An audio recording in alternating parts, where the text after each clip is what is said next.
दोस्तों, स्वागत है आप सभी का कहानी के एक और नए एपिसोड में। तो चलिए शुरू करते हैं।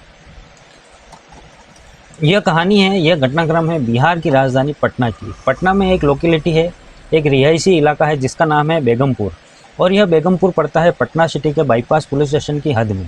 यह जगह जो है कोई बहुत पोश इलाका नहीं है, बल्कि देखा जाए तो बेगमपुर एक बड़ा इलाका मालिम बस्तियों का ही है, जहाँ मेहनत मजदूरी करने वाले और मेहनत कंश लोग जीवन यापन करते हैं और रहते हैं। इस बेगमपुर इलाके में 22 अप्रैल की सुबह एक बहुत ही रहस्यमय घटना घटी। रहस्यमय यूं कि 10 साल की एक छोटी सी बच्ची, जिसके पिता ऑटो चलाते हैं, वो अपने घर से निकली स्कूल जाने के लिए। और स्कूल जाने की वो पूरी तैयारी कर चुकी थी, स्कूल ड्रेस में थी। लेकिन स्कूल निकलने से थोड़ी देर पहले वो घर के पास ही एक जगह से दूध लाया करती थी। तो हाथ में एक स्टील का कैन लेकर वो घर से निकली दूध लेने के लिए, और उसे कुछ देर में वापस आ जाना था। तो यह उसके रूटीन का हिस्सा था। अक्सर 1-2 दिन में वो यूं ही कैन लेकर जाती थी और दूध लेकर वापस आ जाया करती थी। तो 10 साल की ये जो बच्ची है, घर से निकली तो ज़रूर थी, दूध लेकर वापस नहीं आई। घर वाले पहले इंतज़ार करते रहे।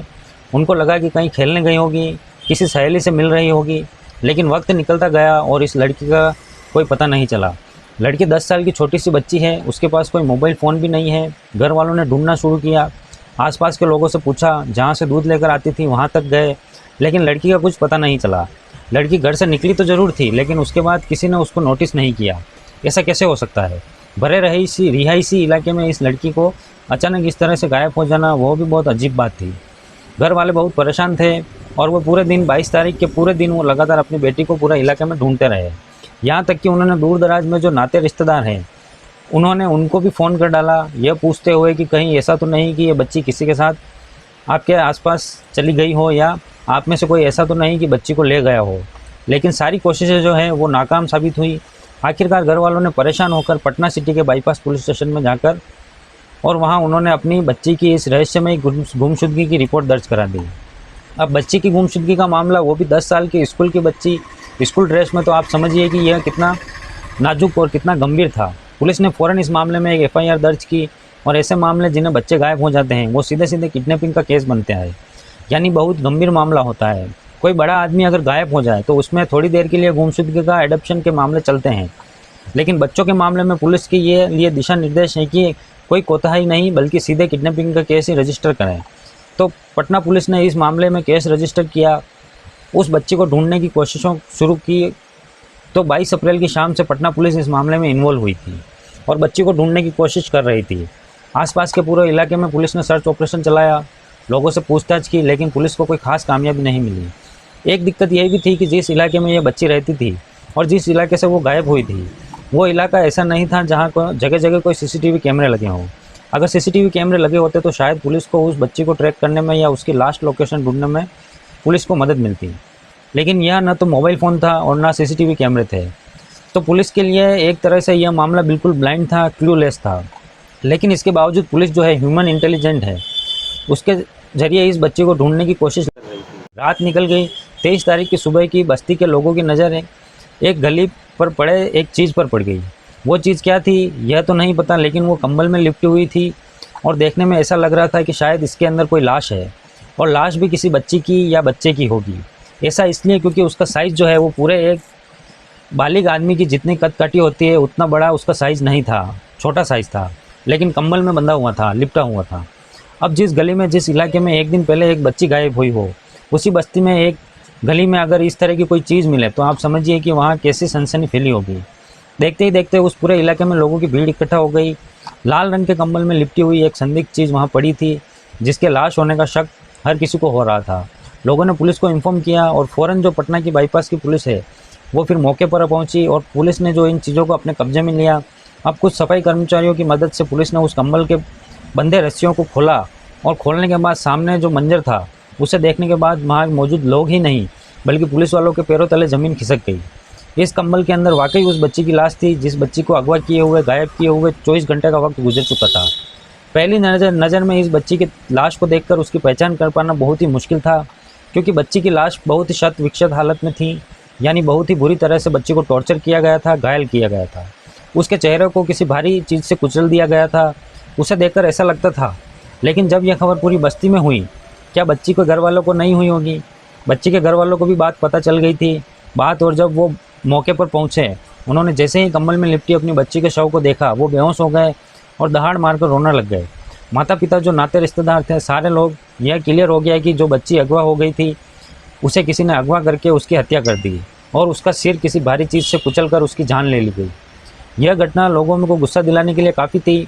लोग ऐसे मामले में क्या करते हैं, पुलिस प्रशासन के खिलाफ ही नाराज़ होते हैं। लोग पुलिस ने बहुत ज़्यादा खफा थे। लोगों को यह लगने लगा कि कानून व्यवस्था की कमजोरी है कि एक बच्ची को इस तरह से किसी ने अगवा कर लिया और उसकी हत्या कर दी। 24 घंटे के अंदर उसकी लाश घर के पास ही फेंक दी, वो भी कंबल में लपेटकर। लोगों को शिकायत यह भी थी कि इस इलाके में ज़्यादातर लोग शराब पीते हैं। अब आप पूछेंगे कि शराब यह कैसे, बिहार तो ड्राई स्टेट है, वहाँ तो शराब पाबंदी है, बैन है। लेकिन हकीकत तो यह है कि बिहार में भी शराब बिकती है और धड़ल्ले से बिकती है, चोरी छिपे बिकती है। लोगों की शिकायत थी कि यहाँ शराब के कारोबारी इलीगल लिकर लेकर जैसा बिजनेस करते हैं। लोगों को शराब आसानी से मिलती है और शराब के नशे में धुत अक्सर जो बदमाश या असामाजिक किस्म के लोग होते हैं वह ऐसी हरकत को अंजाम देते हैं। तो लोगों का गुस्सा पुलिस के ऊपर डबल था। लोगों ने फ़ौरन नेशनल हाईवे भी जाम कर दिया और वहाँ प्रदर्शन करना शुरुआत हो गई और पुलिस पर बहुत ज़्यादा प्रेशर माउंट हो गया कि वो इस केस को जल्द से जल्द सॉल्व करें। शहर के जो सीनियर पुलिस ऑफिसर थे उनके पास में मीटिंग्स होने लगी। अलग से इस मामले की जांच के लिए एक टीम बना दी गई, जिसके लिए एक एसडीएपी को जिसकी लीडरशिप दी गई और कहा गया कि आपको इस मामले को सॉल्व करना है। 22 तारीख से इस कहानी की शुरुआत हुई थी। 23 तारीख का पूरा दिन गुजर गया, कुछ पता नहीं चला। अब पुलिस जो है उसकी परेशानी बढ़ती जा रही थी, लेकिन पुलिस की तफ्तीश भी लगातार चल रही थी और पुलिस को यह संकेत मिल रहे थे कि आप यह कहें कि पुलिस को एक गट फीलिंग थी कि इस बच्ची का कातिल कोई ना कोई ऐसा ही है जो उसी लोकेलिटी का रहने वाला है।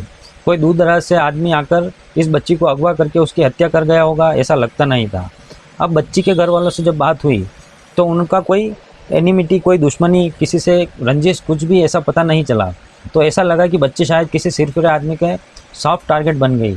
अभी इस तरह से 2 दिन का वक्त गुजर गया, लेकिन 24 अप्रैल की सुबह इस मामले में फिर एक बड़ा मंजर ट्विस्ट आया। हुआ यह कि बच्ची की लाश तो बरामद हो गई थी, लेकिन बच्ची के कुछ बिलोंगिंग जैसे उसके जो चप्पल पहनकर वो घर से निकली थी, कुछ कपड़े उस लाश के साथ थे, कुछ कपड़े गायब भी थे और खून से सने हुए कुछ और भी कपड़े। जाहिर है अगर बच्ची की हत्या होगी और उसके सिर को कुचला जाएगा तो कपड़े सिर्फ खून बच्ची के ही नहीं सनेंगे, बल्कि जो इस तरह की हरकत करेगा कातिल उसके भी कपड़े सनेंगे। तो घर के पास ही इस बच्ची को, घर के पास ही उस बेगमपुर इलाके की लोकल सिटी में एक जगह है जहाँ पर डंप यार्ड है, कूड़ा लोग डालते हैं। उस कूड़े के ढेर में खून से सने बच्ची के चप्पल मिले और साथ ही साथ खून से सने बच्ची के कपड़े भी मिले, जिस पर लोगों की नज़र गई। और चूंकि लोग बहुत ज़्यादा अलर्ट मोड पर थे तो लोग जैसे ही खून से सने इन चीज़ों को देखा उन्होंने फ़ौरन पुलिस को इन्फॉर्म किया। इसी के साथ पुलिस के खिलाफ लोगों का गुस्सा और बढ़ गया। लोगों का यह लगने लगा कि भाई कातिल इतना शातिर है कि वो एक दिन बच्ची को अगवा करता है, दूसरे दिन बच्ची की लाश फेंकता है, तीसरे दिन बच्ची के खून से सने चप्पल और कपड़े फेंकता है। वो किस्तों में सबूत बांट रहा है और पुलिस तमाम कोशिश के बावजूद या कोशिश करती हुई दिखने के बावजूद इस मामले को क्रैक नहीं कर पा रही है। तो लोगों में बड़ा गुस्सा और बहुत आक्रोश। अब पुलिस को जब पता चला कि तो पुलिस लोगों के गुस्से का सामना करती हुई फिर वहाँ मौके पर पहुंची। इस बार पुलिस पहले से स्नाइपर डॉग के साथ आई थी, लेकिन इस बार पुलिस 3 स्नाइपर डॉग के साथ पहुंची, जिसमें एक स्नाइपर डॉग का नाम है सिम्बा। तो ये जो स्नाइपर डॉग है इसके बारे में मैंने पहले भी जिक्र किया है कि एक स्टोरी में ये बड़े टारगेट होते हैं। डॉग्स में सूंघने की एक बड़ी इनबिल्ट कुदरती पावर होती है, जिसके ज़रिए वो लोगों को और ख़ास स्मेल्स को आइडेंटिफाई कर पाते हैं। तो इसी चीज़ को बहुत तराशा जाता है और एक्सपर्ट जो है वो स्नाइपर डॉग को सूंघने की ट्रेनिंग देते हैं। तो एक बहुत ही यंग एज का, छोटी उम्र का एक जर्मन शेफर्ड डॉग जिसका नाम सिम्बा है, वह इस स्नाइपर डॉग की टीम में शामिल था। पुलिस जो है उस मौके पर लेके आ गई जहाँ कूड़े के ढेर में बच्ची के चप्पल और कपड़े मिले थे। खून से सने हुए सिम्बा ने इन चीज़ों का स्मेल जो है वो कैप्चर किया और उसके बाद पुलिस ने उसे खुला छोड़ दिया। और यह जो डॉग है स्नैफर डॉग, वो तमाम गलियों से गुजरता हुआ जिस जगह पर बच्ची की लाश मिली उससे बहुत मुश्किल 200 मीटर के फासले पर एक मकान के बाहर जाकर रुक गया और वहां जाकर तेज़ी से भौंकने लगा और पुलिस वालों को इशारा करने लगा कि इसके अंदर कोई एक्शन इस मकान से इन ब्लिंगिंग का, इन चीज़ों का ज़रूर है। अब पुलिस को यह समझते देर नहीं लगी कि बच्ची के साथ कोई अनहोनी जो भी हुई है वह इस मकान में ही हुई है। मकान जो है वो बंद था। पुलिस वालों ने उस मकान को खुलवाया। यह मकान वहीं पर रहने वाले एक शख्स का था जिसका नाम था रंजीत। अब यह जो रंजीत है जिसकी उम्र 39 साल की थी और यह रंजित इसी इलाके में घूम कर ठेले पर छोटी मोटी चीज़ें बेचा करता था, जैसे हेयर क्लिप्स हुआ, कानों की बालियाँ हुई, बिंदी हुई, स्टिकर्स और तमाम तरह की चीज़ें जो बच्चों के खेलने से लेकर कॉस्मेटिक और स्टेशनरी की चीज़ें वो बेचा करता था। तो यह मकान उसी का था और वो यहाँ पर किराए पर रहता था। 39 साल का रंजित अंदर मिल गया। पुलिस ने बगैर देर किए हुए रंजित को दबोचा, उससे पूछताछ शुरू की। पुलिस को देखकर वो घबरा गया, उसके चेहरे पर हवाइयाँ उड़ने लगी और थोड़ी ही देर में उसने इस बच्ची की हत्या करने की बात कबूल कर ली। पुलिस ने जब उसके घर की तलाशी ली तो वहाँ से कई और सबूत मिले, खासकर बच्ची का वो स्टील का कैन भी बरामद हो गया जिस कैन में वो दूध लेने के लिए निकली थी। इसके अलावा बच्ची से जुड़ी कुछ और चीज़ें, मौका वारदात पर खून के छींटे, सबूत मिटाने के कुछ सबूत वहाँ मौके से पुलिस को मिल गए।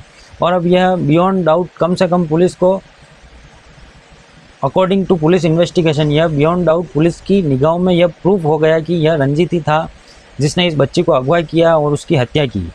पुलिस ने उससे पूछा कि भाई बताओ कैसे तुमने किया, तो उसने कहा कि 22 अप्रैल की सुबह जब यह दूध लेने के लिए घर से निकली थी तो इसे मैंने बुलाया और अपने कमरे पर ले आया। मैंने इसके साथ फिजिकल होना चाहता था। आप सोचिए कैसा दरिंदा आदमी, 10 साल की छोटी की बच्ची के साथ तकरीबन 40 साल का आदमी वह फिजिकल होना चाह रहा था और इस बच्ची इसके लिए जब तैयार नहीं थी, वो जब डर गई और उसने जब चिल्लाना शुरू किया तो मैं घबरा गया और फिर मैंने अपने घर में रखा जो सिलबट्टा है जिससे मसाला पीसते हैं, उस सिलबट्टे से, और लोडी भी कहते हैं बिहार में, तो उसे सिलबट्टा का जो बट्टा होता है उससे, उस पत्थर से, जो बेलनाकार एक पत्थर होता है, उससे उसके सिर पर एक के बाद एक कई वार किए और पत्थर के घातक वार से 10 साल की छोटी सी बच्ची तड़प कर वहीं रक्त रंजित होकर मर गई। इसके बाद इस आदमी ने पुलिस को जो है कन्फेशन स्टेटमेंट में जो बात कही वो कहानी रोंगटे खड़ी कर देने वाली है। इस आदमी ने पुलिस को यह बताया कि वो इस छोटी सी बच्ची को तकरीबन 2 महीने से लगातार टारगेट कर रहा था। अपने रडार पर उसने ले रखा था। अगर वो 2 महीने की इस बच्ची का शोषण करना चाहता था, इस इरादे से वह बच्ची को लगातार नोटिस कर रहा था। घर से उसके बाहर निकलने और घर वापस जाते हुए वो लगातार उसको देखा करता था, उसकी टाइमिंग नोट किया करता था और इसी इरादे से वो इस बच्ची को कुछ स्टिकर्स गिफ्ट के तौर पर देता था। कभी कभी वो कोई पैसे भी देता था क्योंकि वो गुडीज ही बेचा करता था, स्टेशनरी की चीज़ें बेचा करता था, कोई छोटी मोटी सस्ती चीज़ें भी उसे गिफ्ट के तौर पर देता था और एक तरह से उस बच्ची के साथ अच्छी दोस्ती बना ली थी। बच्ची, आप समझते हैं बच्चे मासूम होते हैं, बच्ची को बिल्कुल इस बात का कोई भान नहीं था कि एक पड़ोसी जिसे वो अंकल की तरह देखती है, मानती है, रेस्पेक्ट करती है, वो आदमी इसके बारे में इतना बुरा सोचता है। 22 अप्रैल की सुबह जब बच्ची घर से निकली, उसने देखा कि गली में और कोई नहीं है। उसने बच्ची को कुछ स्टिकर्स वगैरह देने के बहाने अपने घर पर बुलाया और फिर घर का दरवाज़ा बंद कर लिया। बच्ची को पहले समझ में नहीं आया, लेकिन जब दरवाज़ा बंद करने के बाद वो अश्लील हरकतें करने पर उतर आया तो बच्ची घबरा गई। अब वह रोने चिल्लाने लगी और उसने रोने चिल्लाने की आवाज़ से वह घबरा गया और इसी डर के मारे उसने बच्ची को आनन फाने में सिलबट्टे से, बल्कि बट्टे से कुचल कर हत्या कर दी। हत्या करने के बाद वो दिन भर उसी लाश के साथ रहा और सोचता रहा कि अब क्या करूं, कैसे ठिकाने लगाऊं। उसने सोचा कि ठीक है, दिन में तो बड़ी घनघोर आबादी है, लोग इधर उधर जा रहे हैं, रात को ठिकाने लगाना निकलूंगा और पास के एक नहर है, उस नहर में जाकर लाश डाल दूंगा। लाश को उसने कंबल में अच्छी तरह से बांध लिया, लपेट लिया। यह लाल रंग का कंबल उसी का है। अब यह सब कुछ करने के बाद जब वो लाश लेकर रात को निकला अपने कंधे पर, उसने देखा सामने से पुलिस की गाड़ी चली आ रही है। उसके हाथ पांव फूल गए। आप समझिए कि कोई आदमी, कोई कातिल कत्ल करने के बाद लाश को ठिकाने लगाने जा रहा हो और सामने से पुलिस आ रही हो तो उसकी हालत क्या होगी। और तो उसके पसीने चलने लगे, हाथ पांव फूल गए उसके, और उसने डर के मारे एक गली के सुनसान कोने पर ही उस लाश को डंप कर दिया और बजाय नहर की तरफ जाने के वो चुपचाप वहाँ से वापस चला आया। इसके बाद वो घर में ही रहा और इंतज़ार करता रहा, देखता रहा कि आगे क्या होगा। अगले दिन की सुबह वो लाश बरामद हो गई, 23 तारीख की सुबह। उसके बाद जो हंगामा मचा वो आपको पता है। इसके बाद वो इंतज़ार करता रहा कि और भी जो सबूत हैं उन्हें ठिकाने लगाना है। उसने कुछ सबूत ऐसे भी हैं, कुछ बिलोंगिंग अपने घर के बाहर ही आग के हवाले कर दिए और यह सब कुछ उसने किया था 23 अप्रैल की सुबह को, जिस पर लोगों की नज़र भी पड़ी थी और लोगों ने उसकी संदिग्ध हालत के बारे में पुलिस को भी बताया था। पुलिस ने भी उसको रेडार पर ले रखा था, लेकिन इससे पहले कि पुलिस उसे गिरफ्तार करती, उसके खिलाफ कोई और पुख्ता सबूत जुटाती, तब तक 23 अप्रैल की रात को उसने फिर से बच्ची के चप्पल और बाकी खून से सने हुए कपड़े कूड़े के ढेर में ही जाकर फेंक दिए। अब 24 की सुबह जब पुलिस के स्नाइपर डॉग की टीम वहां पर पहुंची तो उन्होंने इसका स्लीपर कर लिया और इसके बाद जो खोजी कुत्ते पहुंच गए सीधे इस आदमी के घर, रंजित के घर पर, और आखिरकार इसे गिरफ्तार कर लिया। तो ये थी कहानी। दोस्तों इस कहानी पर आपका क्या विचार है, आप क्या सोचते हैं, प्लीज़ हमें कमेंट करके ज़रूर बताइएगा। हम आपसे